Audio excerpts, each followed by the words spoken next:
So in this video, we're going to be doing practice with Lewis structures, hybridization, and resonance. And as I'm going along with these problems, I want you to try and pause the video and attempt to do it on your own.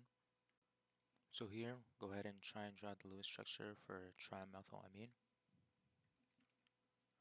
So first, let's count the number of electrons we have. So we have one nitrogen, that's 5, and then we have 3 carbons, so that's 12. And then we have 3 times 3 hydrogens, so that's 9.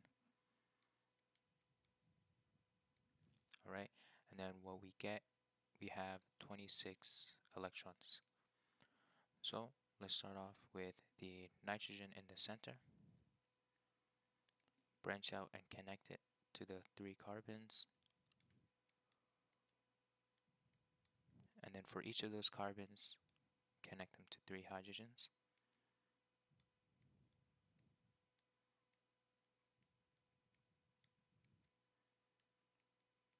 And then after we do this, we'd want to count the number of electrons used and how many we have remaining and see where we can put those. Alright, so every atom is accounted for, and now we have 2, 4, 6, 8, 10, 12, 14, 16, 18, 20, 22, 24. So we have 2 remaining, and then we're going to go ahead and place it on the nitrogen right here. All the atoms have a full octet, and yeah. And so if you were to get the hybridization of nitrogen, we can see that it has 1, 2, 3 bonds, and then it has one set of lone pairs. So that would correlate to nitrogen being sp3 hybridized.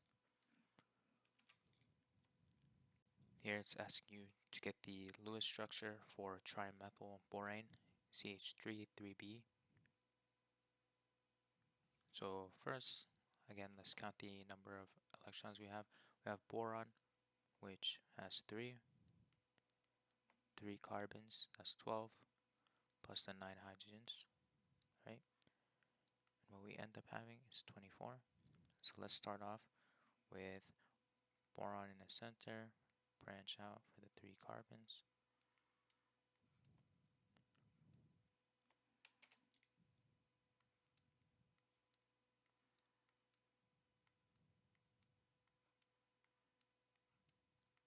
Okay.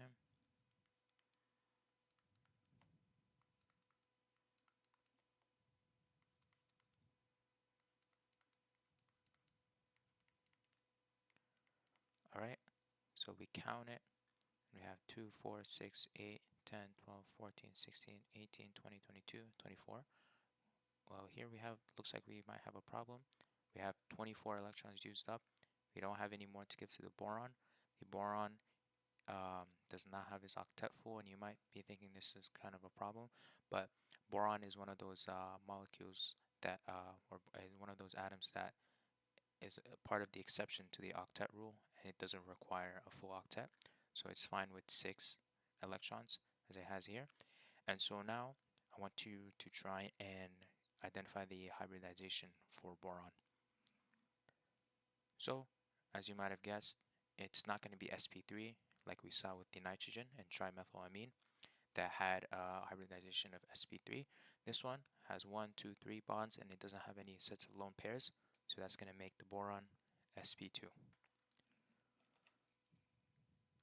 So when trimethylamine and trimethylborane react, they form a new bond between the nitrogen and boron atom, and the structure that's formed is called a complex.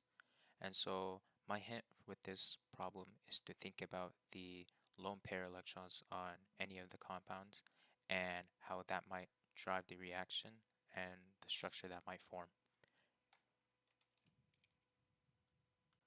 So let's start by redrawing the Lewis structures that we had for these compounds first, right? And just to make this easier, I'm going to just write it as CH3.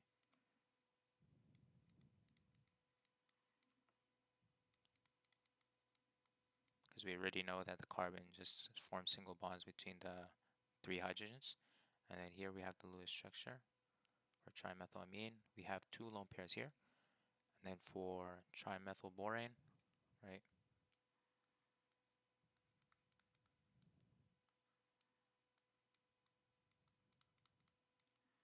Just gonna write them out as CH3. And here, this is the Lewis structure that we saw earlier for trimethylborane. And so what's gonna happen is the lone pairs on the nitrogen are going to react with this compound and form a bond between the nitrogen and boron atom. And the result of this is going to be the formation of a complex. So right now, pay attention to the formal charge of the nitrogen and boron. Right now, they're both neutral. There's no formal charge on them. But after we form the complex, this is what we have. We have the nitrogen to boron, the new formed bond that this question was talking about, right? And then we have the methyl groups attached to them.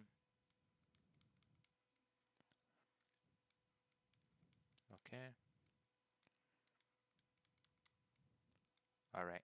So first, let's go ahead and get the formal charges for nitrogen and boron.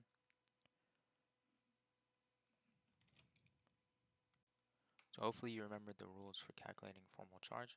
So for the nitrogen, we know that nitrogen has 5 valence electrons, right? And then here it has 0 lone pairs, right? And then it has 8 bonding electrons.